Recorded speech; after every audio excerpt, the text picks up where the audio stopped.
പക്ഷേ ഇന്നത്തെ Bible passage വളരെ ശ്രദ്ധയോടെ ഒന്ന് പഠിക്കാനായിട്ടുള്ള ഒരു പരിശ്രമത്തിൽ ഇതിന്റെ ആഴങ്ങൾ മനസ്സിലാക്കി തരണേ എന്നുള്ള ചിന്തയോടെ തമ്പുരാന്റെ അടുത്തിരുന്ന് തന്നെ ഈ ബൈബിൾ പാസേജ് വായിക്കുമ്പോൾ പുതിയ ദർശനങ്ങളും പുതിയ ചിന്തകളും തന്ന് ഈ നോമ്പ് കാലത്ത് നമ്മളെ വഴി നടത്തുന്ന നമുക്ക് ഏറ്റവും ആവശ്യമായിട്ടുള്ള നല്ല ബോധ്യങ്ങൾ ഈശോ പറഞ്ഞു തരുന്നുണ്ട്.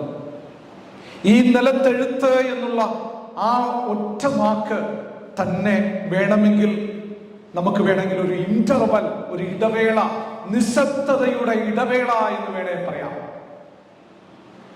കാരണം നമുക്കറിയാം, ഫിലിമൊക്കെ കാണുമ്പോൾ തന്നെ ഒരു പകുതി പാട്ട് കഴിയുമ്പോൾ ഇന്റർവെൽ എന്നുള്ള കാണിക്കുന്നുണ്ട്.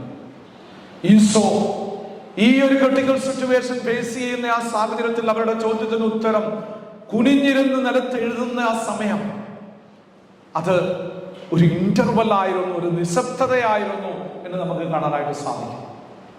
ആ നിശബ്ദതയിലാണ് സാധാരണ രീതിയിൽ ഒരു പാപബോധം ഉണ്ടാകുക.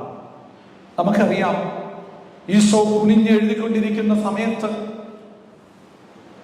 ഈശോയോട് അവർ ചോദിച്ചപ്പം ഈശോ പറഞ്ഞ ആ മറുപടിയിൽ അവർക്കൊരു പാപബോധമുണ്ടായി, ഒരു കുറ്റബോധമുണ്ടായി നമുക്ക് കാണാനായിട്ട് സാധിക്കുന്നു. നിങ്ങളിൽ പാപമില്ലാത്തവൻ കല്ലെറിയട്ടെ എന്ന് പറഞ്ഞ് ഈശോ കുനിഞ്ഞ് എഴുതി എന്ന് പറയുന്ന ആ ഇന്റർവെൽ. സ്നേഹമുള്ളവരെ, അന്ന് ഈശോയുടെ അടുത്ത് വന്ന പരിസയർക്കും നിയമജർക്കും ആ ബാക്കി കല്ലെറിയാൻ വന്ന ജനങ്ങൾക്കുമൊക്കെ അതൊരു പാപബോധമായി, ആ പാപബോധം ഒരു അനുതാപത്തിലേക്ക് നയിച്ചു. അതുകൊണ്ട് തന്നെ അവരെറിയാൻ ഉദ്ദേശിച്ച കല്ലവിടെ ഇട്ടിട്ട് അവർ തിരിച്ചുപോയി എന്നാ പറയുന്നത്. സ്നേഹമുള്ളവരെ, രണ്ട് രീതിയിലുള്ള പ്രതികരണങ്ങൾ ഇവിടെ നമുക്ക് കാണാനായിട്ട് സാധിക്കും, റിയാക്ഷൻസ് നമുക്ക് കാണാനായിട്ട് സാധിക്കും. ഒന്നാമത്തെ റിയാക്ഷൻ, ആ പരിസേരും നിയമജനും കല്ലവിടെ ഇട്ടിട്ട് തിരിച്ചുപോയി.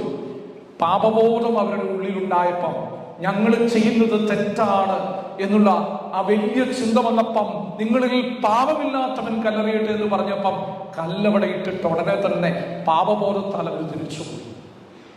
അതൊന്നാമത്തെ പ്രതികരണം.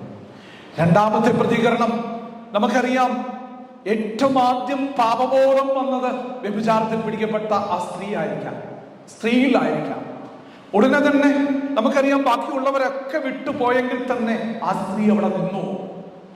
പാപബോധത്തിന്റെ ഒരു ഹയർ സ്റ്റേജിലേക്ക് അവൾ മാറുകയാണ്, ഒരു അനുതാപത്തിലേക്ക് മാറുകയാണ്. നല്ലൊരു കുമ്പസാരം അവൾ നടത്തി ആരംഭിക്കും. സ്നേഹമുള്ളവരെ, ഇന്ന് ഈ ബൈബിൾ പാസേജ് നമ്മൾ ധ്യാനിക്കുമ്പോൾ ഈ ചിന്തകള് നമ്മുടെ ആത്മപരിശോധനയ്ക്ക് നമ്മളെ തന്നെ ഒന്ന് വിധേയമാക്കാം. ആ കല്ലെറിയാൻ വന്ന പരിസയന്റെയും നിയമജന്റെയും ജനക്കൂട്ടത്തിന്റെയും ഒരു പ്രതീകമാണോ ഞാൻ? അതെയോ വ്യഭിചാരത്തിൽ പിടിക്കപ്പെട്ട ആ സ്ത്രീയുടെ മെന്റാലിറ്റിയാണ്? നമുക്കറിയാം, ഇന്ന് വായിച്ചു കേട്ട യോഹന്നാന്റെ ലേഖനം 1-ാം അധ്യായം 5 മുതൽ 10 വരെയുള്ള തിരുവചനങ്ങളില് പാപബോധമില്ലാത്തൊരവസ്ഥയുടെ ഭീകരാവസ്ഥയാണ് നമുക്ക് കാണാനായിട്ട് സാധിക്കുന്നത്. അവര് പാപബോധം നമുക്കില്ല. നമുക്കറിയാം, കുമ്പസാരം ഇപ്പം നമുക്കറിയാം, അടുത്ത ആഴ്ചയിൽ നമ്മുടെ ധ്യാനം തുടങ്ങുന്നു, പ്രത്യേകിച്ച് വെള്ളി, ശനി, ഞായർ. ബഹുമാനപ്പെട്ട കുര്യനച്ഛനാണ് നമുക്ക് വരിക, പേര് കേട്ട അച്ഛൻ, വലിയ ധ്യാനഗുരു, വലിയ പണ്ഡിതൻ, അതുപോലെ തന്നെ സൈക്കോളജിയിൽ ഡോക്ടറേറ്റുള്ള ആള്.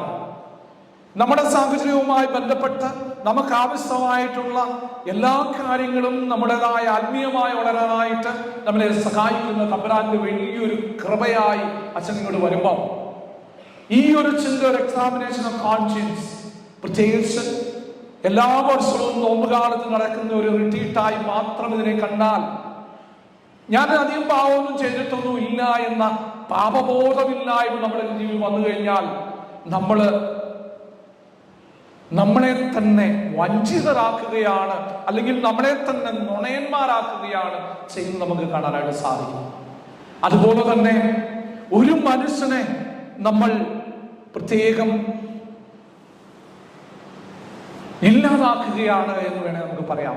അത് മറ്റാരുമല്ല, നമ്മുടെ അൾത്താരയിൽ 3 ആളുകളാൽ തൂങ്ങിക്കിടന്ന് മരിച്ച നമ്മുടെ അവസാനത്തുള്ളി രക്തം വരെ നമുക്ക് ഊറ്റിത്തന്ന് നമുക്ക് വേണ്ടി പാപപരിഹാരം അനുഷ്ഠിച്ച ഈശോയെ നമ്മൾ വീണ്ടും വീണ്ടും വേദനിപ്പിക്കുന്നു. എന്നിൽ പാപമില്ല എന്ന് പറഞ്ഞുകൊണ്ട്, അനുതാപം എന്നിൽ ഇല്ല എന്ന് പറഞ്ഞുകൊണ്ട് നമ്മൾ പോയാൽ, കുമ്പസാരത്തിന് അണിയുന്നില്ലെങ്കിൽ നമ്മൾ സ്വയം വഞ്ചിതരാകും, ഈശോയെ നമ്മൾ കളിപ്പിക്കുകയാണ് ചെയ്യുന്നതെന്ന് ഇന്നത്തെ ലേഖനത്തിൽ നമുക്ക് പറഞ്ഞു വെച്ചിരിക്കുക. അതുകൊണ്ട് ഈ ചിന്തകളൊക്കെ നമ്മുടെ മനസ്സിലേക്ക് നമുക്ക് കൂട്ടിക്കൊണ്ടുവരാം.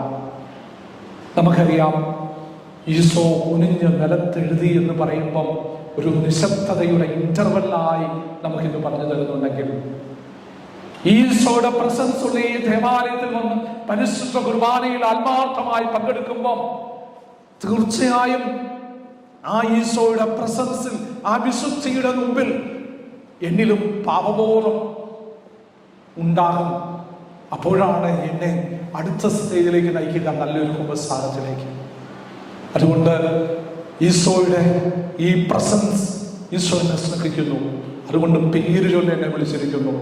ആ ഈശോയുടെ പ്രസൻസിന് മുമ്പിൽ നിന്ന് നമുക്ക് ആത്മാർത്ഥമായി ഈശോയോട് പ്രാർത്ഥിക്കാം.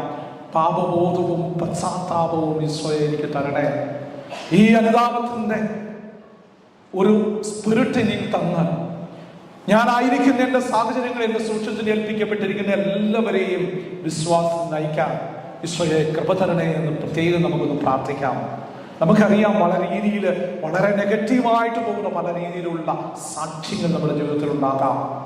ഒരുപക്ഷെ നമുക്കൊന്ന് ചിന്തിക്കുമ്പോൾ അല്പം കൂടി ഒന്ന് ശ്രദ്ധിച്ചു കഴിഞ്ഞാൽ, നമുക്ക് കിട്ടുന്ന സാഹചര്യങ്ങൾ ഉപയോഗപ്പെടുത്തി കഴിഞ്ഞാൽ, പ്രത്യേകിച്ച് ആ നിലത്തെഴുത്തിന്റെ സ്പിരിറ്റ് ഒന്ന് നമ്മുടെ ജീവിതത്തിലേക്ക് വന്നു കഴിഞ്ഞാൽ, പാപബോധവും പശ്ചാത്താപവും വരും. നല്ലൊരു ധ്യാനം കൂടാനുള്ള നമുക്ക് സാഹചര്യം വരും. നമുക്ക് ഭൗതികമായ സമ്പത്തും സ്ഥാനമാനങ്ങളും അധികാരങ്ങളും ഒക്കെ തമ്പുരാൻ തന്നിട്ടുണ്ട്.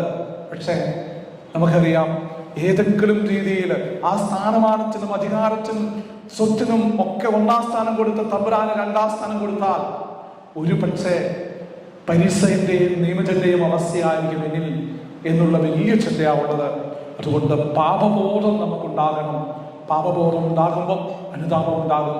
അനുദപിക്കാനായിട്ട് തമ്പുരാൻ തരുന്ന, അല്പം കൂടി ശ്രദ്ധിക്കാനായിട്ട് തരുന്ന ഈ നിലത്തെഴുത്തെന്നുള്ള നിശബ്ദതയുടെ ഇന്റർവൽ നമ്മുടെ ജീവിതത്തിൽ ഉണ്ടാകട്ടെ. നമുക്ക് ആത്മാർത്ഥമായിട്ട് പ്രാർത്ഥിക്കാം. പിതാവിന്റെയും പുത്രന്റെയും പരിശുദ്ധാത്മാവിന്റെയും നാമത്തിൽ.